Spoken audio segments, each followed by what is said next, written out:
Cirina ulama anu ulama akhirat teh nu mana? Punten nu.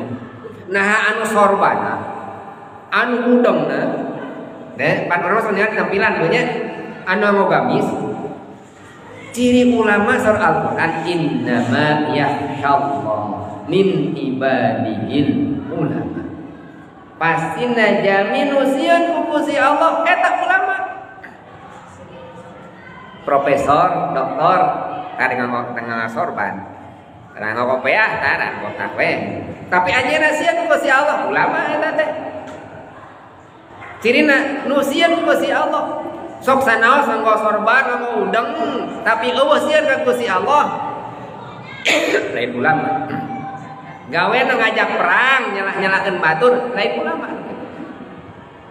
Sok sanajan jalmi teh ringing nama biasa-biasa, pinuhu ilmu, tapi ilmuna nimbulkeun sieun ka Gusti Allah eta ulama. Jadi ulama teh bisa aya di pasantren, bisa aya di kuliahan. Ulama cek urang mah nu sebat ulama teh anu menjadi ajengan lain ulama. Can tantos. Dasar Allah ge innama aya adat hasar pastina yakhshallah min ibadil ulama jalmi anu sieun Allah kata ulama. Matak dicirian we jalmi nu sieun ku Gusti Allah eta ulama. Ta